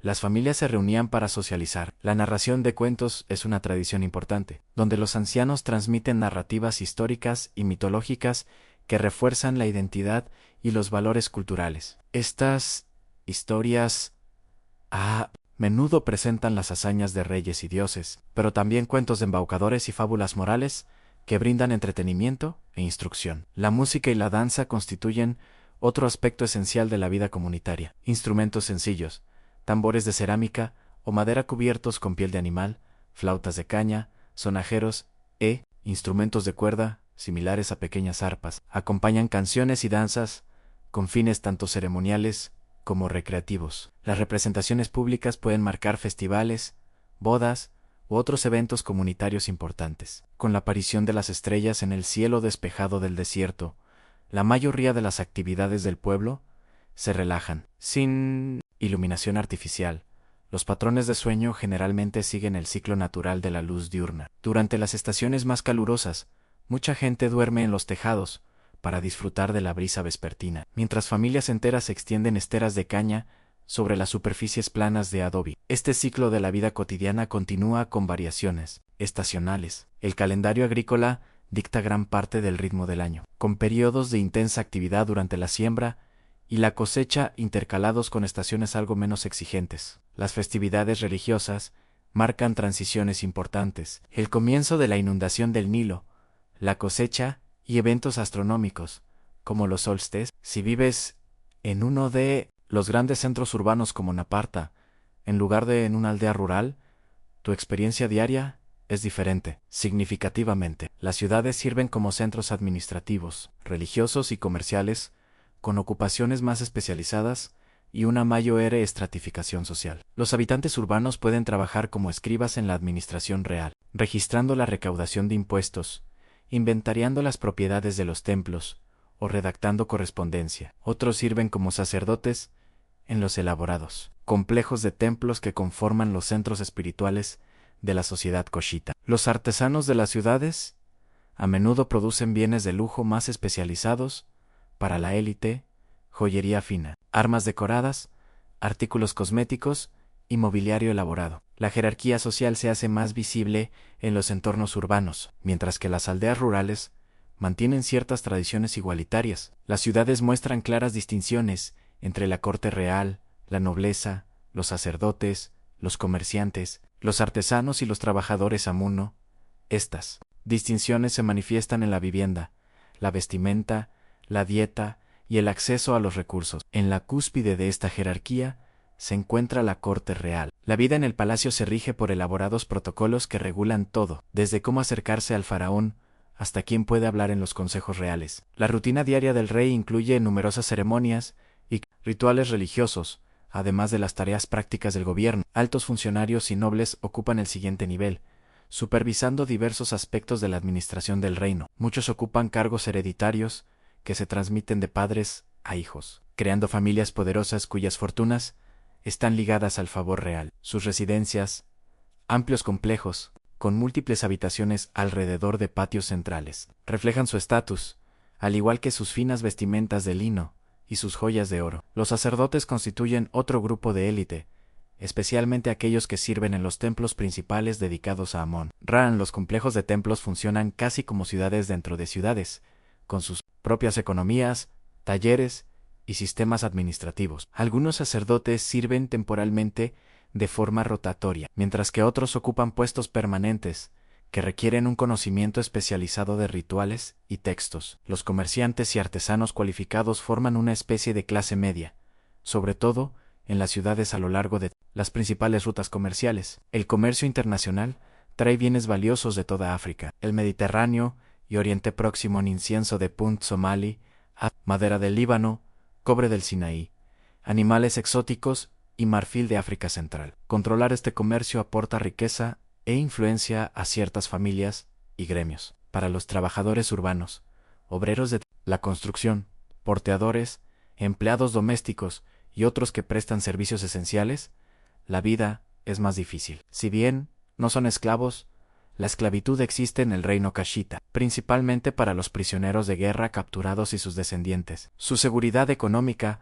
depende completamente de la continuidad del empleo, lo que los hace vulnerables a enfermedades o lesiones. La vivienda refleja estas distinciones sociales. Las residencias de élite cuentan con múltiples habitaciones alrededor de patios con paredes enlucidas y pintadas, elementos decorativos y espacios separados para diferentes funciones. Las viviendas de clase media son más pequeñas, pero aún están subdivididas. Para usos especializados, los pobres urbanos pueden ocupar viviendas de una sola habitación en barrios densamente poblados, a veces con familias extensas que comparten un espacio limitado.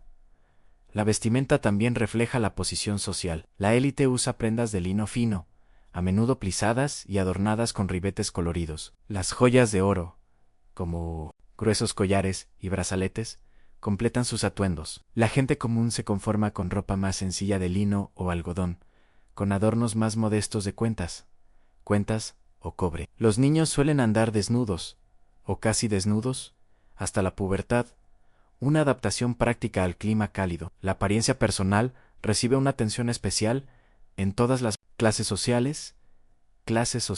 Los peinados nubios son elaborados y distintivos, con patrones trenzados que pueden indicar edad, estatus e identidad regional. Tanto hombres como mujeres usan aceites para proteger su piel del sol y cosméticos tanto para protección práctica como para realzar la estética. El carbón, un pigmento mineral oscuro, delinea los ojos, ayudando a reducir el deslumbramiento y a prevenir infecciones oculares.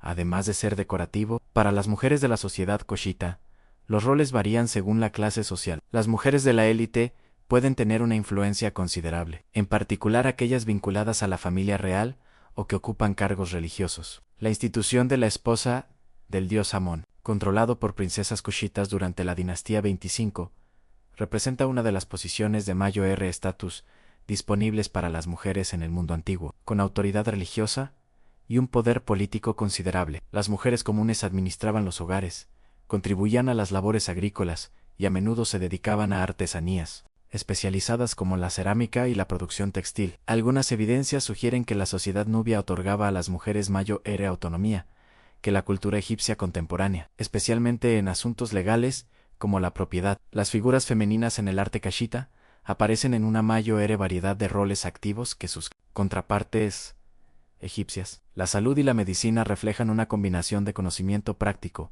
y creencias religiosas. Algunos remedios herbales utilizados por los curanderos nubios contienen compuestos realmente efectivos, mientras que otros tratamientos se basan más en la intervención espiritual. La esperanza de vida es corta para los estándares modernos, quizás de 30 a 40 años en promedio, con una alta mortalidad infantil y riesgos significativos asociados con el parto para las mujeres. Ahora, imaginemos los cambios que ocurren cuando los faraones cushitas pierden el control de Egipto tras las invasiones asirias. El reino se reduce a su núcleo central nubio, con la corte real establecida permanentemente en Neparta. Si bien esto representa un revés político, en muchos sentidos, la vida cotidiana continúa, como antes, para la gente común de los territorios nubios. La pérdida de los recursos egipcios requiere ajustes. Sin acceso a ciertos bienes de lujo egipcios, se desarrollan alternativas locales. La arquitectura de templos y palacios evoluciona para incorporar más elementos indígenas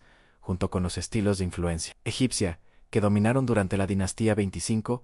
La religión también experimenta sutiles transformaciones. Si bien un Munra sigue siendo la deidad principal, dioses nubios indígenas como un Pidimak cobran prominencia. Los templos construidos Tras la retirada de Egipto presentan con mayor prominencia a estas deidades distintivamente nubias. Aunque siempre dentro de un marco fuertemente influenciado por los conceptos religiosos egipcios, el centro de gravedad del reino comienza a desplazarse hacia el sur. Finalmente, alrededor del año 300 a.C., la capital real se traslada de Nepata a Mero, más al sur a lo largo del Nilo. Esto marca la transición de lo que los eruditos denominan el período nepatano al período meobítico de la historia coshita. Meo se desarrolla como un importante centro de producción de hierro, con numerosos hornos que procesan mineral de fuentes cercanas. Esta especialización tecnológica proporcionó una fortaleza económica que ayudó al reino a mantener su independencia a pesar de la pérdida de Egipto. Las distintivas pirámides nubias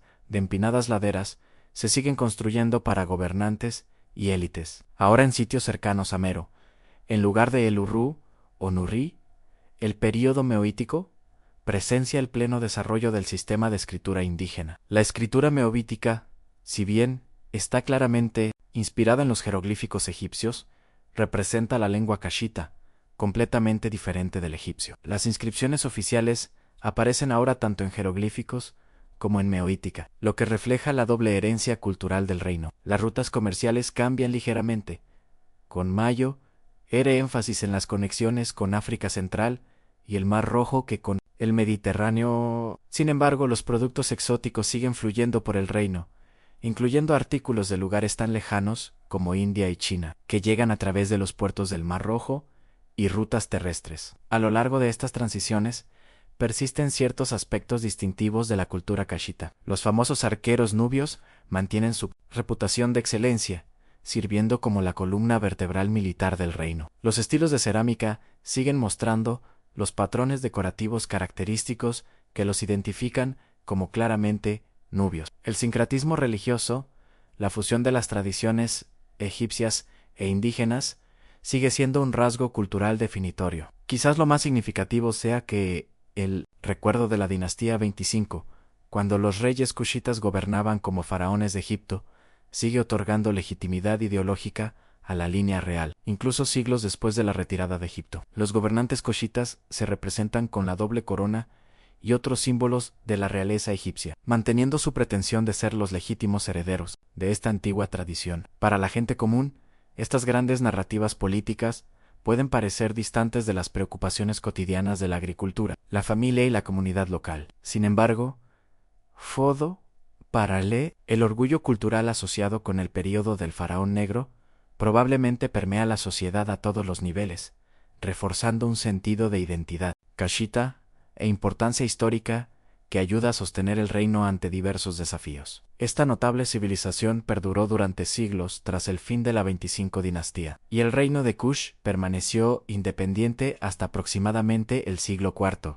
Después de Cristo, los cambios en los patrones comerciales, el agotamiento de los recursos y la presión del creciente reino de Aksum, en Etiopía, contribuyeron a su declive. Sin embargo, el legado de Kush, y en particular, el extraordinario período en que los reyes nubios gobernaron la 25 dinastía de Egipto, perdura mucho más allá de la existencia política del reino. Los descubrimientos arqueológicos siguen revelando la sofisticación de esta civilización africana, desafiando las narrativas históricas anteriores que marginaban el papel de Nubia o la presentaban simplemente como un apéndice cultural de Egipto. La historia de los faraones negros y el reino que gobernaron es un poderoso recordatorio de la compleja historia precolonial de África, una historia de estados sofisticados con una arquitectura monumental, tradiciones artísticas distintivas, sistemas religiosos complejos y redes comerciales de gran alcance, lejos de ser un elemento secundario en la historia mundial. Nubia y su notable dinastía 25 representan un capítulo central en el desarrollo de la civilización antigua. Al concluir nuestro viaje por el mundo de los faraones negros nubios, exploremos cómo este notable capítulo de la historia fue casi olvidado, luego redescubierto, y qué significa para nuestra comprensión de la antigua África y la historia mundial actual. La historia de cómo el legado del faraón negro sobrevivió a lo largo de milenios es quizás tan fascinante como su propio reinado. Imagine ahora que se encuentra en el abrasador desierto del norte de Sudán. Corre el año 1842 y usted es un explorador europeo llamado Carl Richard Lepsius. Las ruinas que tiene ante usted son impresionantes. Decenas de empinadas pirámides que se alzan sobre la arena, templos con columnas cubiertas de jeroglíficos y estatuas de reyes olvidados. Sin embargo, casi nadie en Europa ni en América sabe de la existencia de estos monumentos. Durante siglos, la comprensión occidental de la historia antigua se centró casi exclusivamente en Grecia, Roma y Egipto, ignorando en gran medida las sofisticadas civilizaciones que florecieron en Nubia. Cuando se mencionaba Nubia, solía retratarse como un remanso cultural primitivo, significativo únicamente como fuente de oro y esclavos para Egipto. Esta narrativa era profundamente errónea. Como Lepsias y otros arqueólogos pioneros comenzaban a descubrir, las pirámides que encontraron en el Uru, Nuri y Mero no eran imitaciones pobres de monumentos egipcios, sino expresiones de una civilización distintiva y sofisticada con sus propias tradiciones y logros. Las inscripciones que documentaron revelaban reyes y reinas que no solo gobernaron Nubia, sino que conquistaron y gobernaron el propio Egipto durante la 25 dinastía. ¿Por qué se había olvidado esta historia tan completamente en los relatos occidentales? Parte de la respuesta reside en la política antigua. Cuando los asirios expulsaron a los gobernantes cushitas de Egipto, intentaron borrar la evidencia de la 25 dinastía, destruyendo estatuas y monumentos. Posteriormente, los faraones egipcios de la XX5 y dinastía continuaron este proceso, dañando o utilizando deliberadamente monumentos e inscripciones cushitas. Pero una razón más profunda se relaciona con los prejuicios modernos. Cuando los académicos europeos comenzaron a estudiar sistemáticamente el antiguo Egipto en los siglos XVIII y XIX, muchos se sentían incómodos con la evidencia de sofisticadas civilizaciones africanas negras que habían conquistado y gobernado Egipto. Dichos hallazgos contradecían las teorías raciales utilizadas para justificar el colonialismo europeo y la trata transatlántica de esclavos, como lo expresó un destacado académico del siglo XIX. Al enfrentarme a la evidencia de los logros de Nubia, no puedo reconocer en las personas retratadas que el tipo negro, la llamada dinastía etíope, no fuera de origen negro sino emítico. Esta notable afirmación revela cuán profundamente el prejuicio racial influyó en el análisis histórico, supuestamente objetivo, lo que llevó a los académicos a ignorar los logros nubios, o a atribuirlos a supuestas influencias no africanas. Afortunadamente, la evidencia arqueológica persiste a lo largo del siglo XX. Las continuas excavaciones revelaron cada vez más de la notable historia de Nubia en la construcción de la presa de Aswan en la década de 1960, que la inundación de muchos antiguos yacimientos nubios bajo las aguas del lago. NASA impulsó trabajos arqueológicos de emergencia que ampliaron drásticamente el conocimiento del pasado de la región. Hoy en día, museos de todo el mundo exhiben impresionantes artefactos que dan testimonio de la sofisticación de Nubia. El Museo de Bellas Artes de Boston alberga una de las mayores colecciones de artefactos nubios fuera de África, que incluye magníficas joyas, esculturas y cerámica del período de la dinastía 25. El Museo Británico alberga la famosa piedra Shabaka con su crucial texto teológico. En caricatura, el Museo Nacional de Sudán exhibe espectaculares hallazgos de tumbas y templos reales. Pero quizás el testimonio más poderoso del logro cashita sean los monumentos que dejaron atrás. A pesar de milenios de erosión, saqueo y destrucción deliberada, las pirámides del Uru, Nuri y Meo aún se mantienen en pie en el desierto de Sudina. Las columnas erigidas por Taaka aún se alzan hacia el cielo en Karonak. Los complejos de templos de Jebel Barco aún inspiran minerales al pie de la montaña sagrada. Estos vestigios físicos nos revelan mucho sobre el reino cashita y su 25 dinastía de faraones negros. Exploremos qué hace que su legado sea tan significativo para nuestra comprensión de la historia antigua y la civilización africana. En primer lugar, la 25 dinastía representa un momento único en el que se invirtió la dinámica de poder tradicional entre Egipto y Nubia durante la Mayo. Era parte de su historia compartida. Egipto había sido la potencia dominante, gobernando en ocasiones territorios nubios como un señor colonial. El ascenso de los reyes cusitas, que conquistaron y gobernaron Egipto como faraones, demuestra que el poder político africano no era estático, sino fluido, con diferentes centros de influencia que surgían y decaían con el tiempo. En segundo lugar, el período cashita demuestra un intercambio cultural sofisticado en lugar de una simple dominación. Los faraones nubios no intentaron borrar la cultura egipcia y reemplazarla con la suya. En cambio, se presentaron como defensores de las prácticas religiosas tradicionales egipcias, restaurando templos y reviviendo antiguos rituales. Adoptaron elementos de la iconografía real egipcia, manteniendo rasgos nubios distintivos en su autorrepresentación. Esta síntesis cultural es particularmente evidente en el arte y la arquitectura. La estatuaria real, cusita, combina poses y simbolismo egipcios con rasgos distintivamente nubios, rostros más anchos, labios más carnosos y diferentes tipos de corona. La arquitectura de los templos incorpora elementos egipcios como pilonos y salas hipostilas, pero con proporciones y detalles decorativos que las distinguen como creaciones cushitas. Las esfinges con cabeza de carnero que bordean los accesos a los templos cushitas representan a Amón, la deidad central tanto para la religión egipcia como para la Nubia. Sin embargo, sus robustas proporciones y sus distintivos elementos decorativos son exclusivamente nubios. No se trató de una simple imitación, sino de una adaptación creativa, fusionando tradiciones para crear algo nuevo. En tercer lugar, las políticas religiosas de la dinastía 25 tuvieron un impacto duradero en la teología egipcia. El énfasis del faraón Kushita en el culto tradicional, en particular, su enfoque en la luna y el sistema teológico tebano, ayudó a preservar textos y prácticas religiosas antiguas que de otro modo podrían haberse perdido durante el tercer período intermedio políticamente fragmentado de Egipto. La famosa piedra de Shibaka, encargada por el segundo faraón Kusita, conserva la única copia conocida de la teología menfita, un texto crucial para comprender las concepciones de la creación en el antiguo Egipto.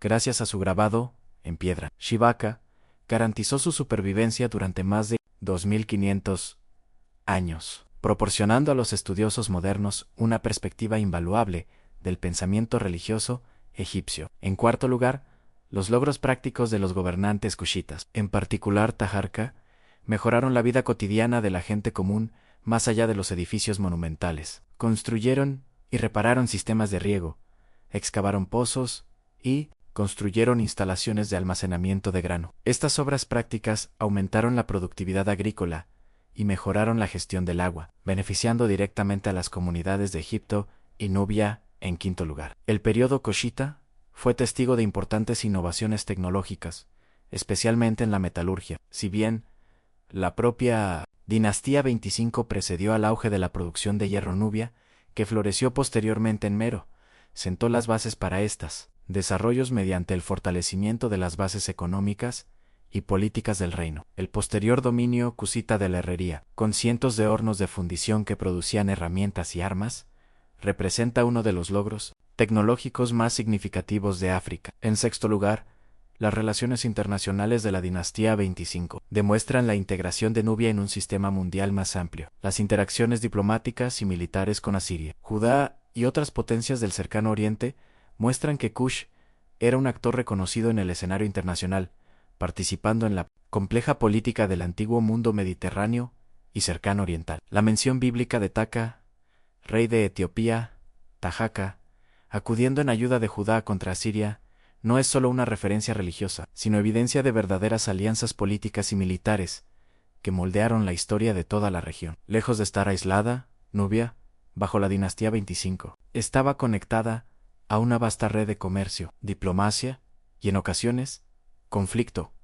que se extendía desde Mesopotamia hasta el Mediterráneo y adentrándose en África. En séptimo lugar, y quizás el más fundamental, la historia de los faraones negros nos obliga a reconsiderar las narrativas tradicionales sobre la antigua África, la sofisticada organización estatal, la arquitectura monumental, las complejas instituciones religiosas y la diplomacia internacional de la Nubia. Kushita contradicen las caracterizaciones de la época colonial del África precolonial, que la caracterizaban como carente de desarrollo político significativo o logros culturales. El reconocimiento de los logros de Nubia no depende de compararla con Egipto u otras civilizaciones no africanas. Kush fue notable por sí misma, con una historia que abarca más de 2000 años, más larga que la existencia del Imperio Romano. Sus distintivas tradiciones artísticas, innovaciones arquitectónicas y desarrollos tecnológicos representan importantes contribuciones al patrimonio cultural de la humanidad, a lo que hace. Particularmente significativa a la dinastía 25 es cómo encarna la compleja relación entre dos de las mayores civilizaciones antiguas de África. En lugar de ver a Egipto y Nubia como entidades completamente separadas, o retratar a Nubia como meramente periférica a Egipto, el período del dominio cashita demuestra su profunda interconexión e influencia mutua. ¿Qué sucedió entonces con este extraordinario reino tras el fin de la 25 dinastía? Aunque expulsado de Egipto por los asirios alrededor del año 656 a.C., el reino de Kush continuó prosperando en su tierra natal, Nubia, durante casi un milenio más. La capital real finalmente se trasladó de Nepata a Mero, más al sur a lo largo del Nilo, donde la producción de hierro se convirtió en una importante actividad económica. Durante el período Meovichku, el reino conservó muchos elementos culturales establecidos durante la 25 dinastía en entierros piramidales para los gobernantes, adoración a la luna junto a deidades indígenas como el dios león Apem y una tradición artística que fusionaba elementos egipcios y nubios. La escritura maroítica, derivada de los jeroglíficos egipcios, pero representativa de la lengua cashita, se popularizó durante este período. Las reinas cushitas, que ostentaban el título de Kand, a menudo traducido como Candice, en las fuentes griegas y romanas, adquirieron especial relevancia durante el período maroítico posterior a estas. Poderosas mujeres a veces gobernaban de forma independiente, en lugar de como consortes, dirigiendo ejércitos y dirigiendo la diplomacia con otras potencias. Una de estas reinas negoció con los representantes de César Augusto alrededor del año 21 a.C., logrando condiciones favorables tras enfrentamientos militares. El reino finalmente decayó en el siglo IV después de Cristo, debilitado por los cambios en los patrones comerciales, la degradación ambiental derivada de la producción intensiva de hierro y la presión del creciente reino de Aksum en lo que hoy es Etiopía. Sin embargo, incluso después del colapso político de Kush, su influencia cultural persistió en los reinos cristianos sucesores que surgieron en Nubia, que mantuvieron tradiciones artísticas y una arquitectura distintivas influenciadas por su herencia cashita. Al observar el legado más amplio de la 25 dinastía Nubia y la civilización coshita que representó, surgen varias ideas que siguen siendo relevantes hoy en día. En primer lugar, la historia de los faraones negros nos recuerda que la historia rara vez es simple o lineal. El poder cambia, las culturas se fusionan, y las innovaciones surgen de lugares inesperados. La narrativa tradicional de Egipto, como civilización dominante y Nubia, mientras su vecino periférico ignora la compleja realidad de su relación, que incluyó periodos de dominio nubio y significativas contribuciones nubias a desarrollos culturales compartidos. En segundo lugar, con Tosere, el redescubrimiento de los logros de Nubia demuestra cómo las narrativas históricas pueden verse moldeadas por los prejuicios y las agendas políticas modernas. La minimización de las contribuciones kushitas en la erudición occidental anterior no fue accidental, sino que reflejó teorías raciales de la era colonial que se sentían incómodas con la evidencia de civilizaciones africanas sofisticadas. Reconocer estos sesgos nos ayuda a abordar las cuestiones históricas con mayor conciencia de nuestros propios posibles puntos ciegos. En tercer lugar, la síntesis cultural practicada por los faraones kushitas ofrece un modelo de interacción que no rechaza las influencias externas, ni abandona las tradiciones indígenas. Los gobernantes de la dinastía 25 adoptaron elementos de la cultura egipcia que sirvieron a sus propósitos, manteniendo al mismo tiempo rasgos distintivamente nubios en su autorrepresentación y gobierno. Esta adaptación selectiva les permitió desenvolverse eficazmente en los contextos egipcios, preservando al mismo tiempo su propia identidad cultural. En cuarto lugar, el énfasis de la 25 dinastía en la restauración y la preservación, la reconstrucción de templos, la documentación de textos antiguos y la revitalización de prácticas tradicionales, demuestra una conciencia del valor de la historia que resuena con las preocupaciones modernas sobre el patrimonio cultural. Al posicionarse conscientemente como protectores de la tradición, los faraones nubios no solo legitimaron su gobierno, sino que también aseguraron la transmisión de conocimientos que de otro modo se habrían perdido. En quinto lugar, los logros prácticos de gobernantes como Tohaka nos recuerdan que incluso en sociedades donde los reyes se atribuían un estatus divino, La gobernanza eficaz a menudo dependía de la atención de las necesidades materiales de la gente común. Las obras de riego, los pozos y las instalaciones de almacenamiento de grano, construidas durante la 25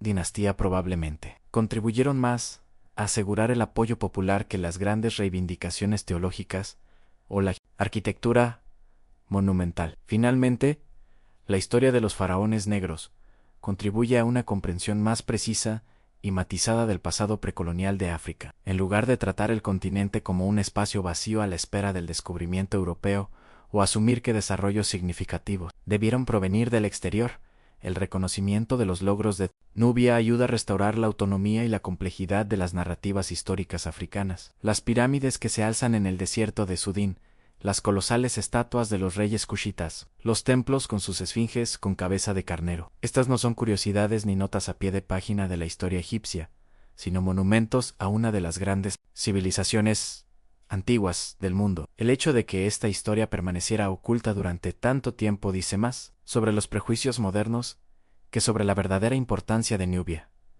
Hoy en día, el trabajo arqueológico continúa en Sudán con nuevos descubrimientos que amplían regularmente nuestra comprensión de la civilización cashita. Técnicas avanzadas, como la imagen satelital, los estudios geofísicos y el análisis de ADN, brindan nuevas perspectivas sobre preguntas que han intrigado a los investigadores durante generaciones. Cada hallazgo añade detalles a la imagen de este extraordinario reino africano y su dinastía de faraones negros. Para los habitantes del Sudán moderno, este antiguo patrimonio representa una importante conexión con su pasado. A pesar de las dificultades políticas que a veces han complicado el trabajo arqueológico y la preservación de sitios, muchos sudín se enorgullecen enormemente del papel de su país como patria de esta sofisticada civilización. Las pirámides de Meo aparecen en la moneda sudín y en las promociones turísticas como símbolos de identidad nacional y logro histórico. En Egipto, también existe un creciente reconocimiento de la contribución cashita a la larga historia del país. La dinastía 25 se incluye ahora,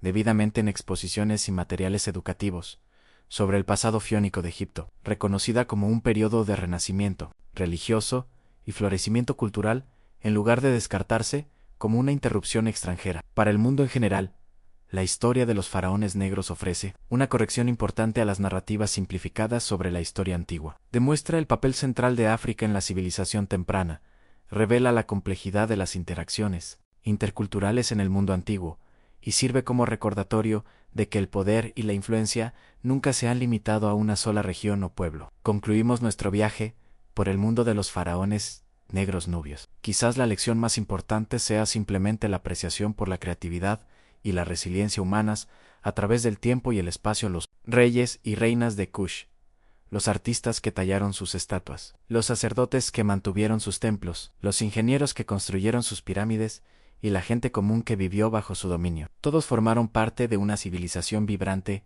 que realizó contribuciones perdurables al patrimonio humano. Al contemplar imágenes de las pirámides de Mero, las esfinges con cabeza de carnero de Jebel Barkol o el rostro de Taaka en una estatua de museo, recuerde que está contemplando más que simples artefactos interesantes. Está viendo el legado de gobernantes que replantearon la relación entre dos grandes civilizaciones africanas, que preservaron la sabiduría antigua a la vez que crearon una nueva síntesis cultural y construyeron monumentos que han resistido el paso del tiempo. La historia de los faraones negros nos recuerda que el entramado histórico incluye muchos hilos que las narrativas convencionales a menudo han pasado por alto. Al recuperar y apreciar estas historias olvidadas, obtenemos una comprensión más rica y precisa de nuestro pasado humano compartido, mientras las estrellas brillan sobre las antiguas pirámides de Nuri y el Uru, donde descansan los faraones nubios en su descanso eterno. Su legado continúa inspirando a nuevas generaciones de académicos, artistas y ciudadanos comunes fascinados por este notable capítulo de la larga y compleja historia de África. Los faraones negros pudieron haber gobernado hace casi 3000 años, pero sus logros y las preguntas que plantean sobre el poder, la identidad y el intercambio cultural siguen siendo profundamente relevantes hoy en día, y quizás ese sea el mayor testimonio de su importancia. No solo que gobernaron Egipto y Nubia durante un siglo, no solo que construyeron monumentos que aún se mantienen en pie, sino que su historia continúa impulsándonos a pensar de forma más profunda e inclusiva sobre el mundo antiguo y las diversas civilizaciones que lo moldearon. Mientras se duerme Imagine una vez más la procesión de un faraón nubio por el gran templo de Karnak, el sol brillando sobre las doradas vestimentas, los sacerdotes entonando antiguas oraciones, la multitud observando con asombro. Esto no fue una aberración en la historia, sino parte de su rico tapiz. Un momento en el que la narrativa tradicional cambió, cuando los conquistados se convirtieron en conquistadores, cuando la corriente cultural fluyó tanto hacia el sur como hacia el norte. En esa imagen yace un poderoso recordatorio de que el camino de la historia nunca es recto ni sencillo, que el poder cambia de maneras inesperadas, y que los logros humanos no conocen fronteras geográficas ni raciales. La historia de los faraones negros, durante mucho tiempo olvidada, ha resurgido para ocupar el lugar que le corresponde en nuestra comprensión del mundo antiguo, un testimonio del papel central de África en el desarrollo de la civilización humana.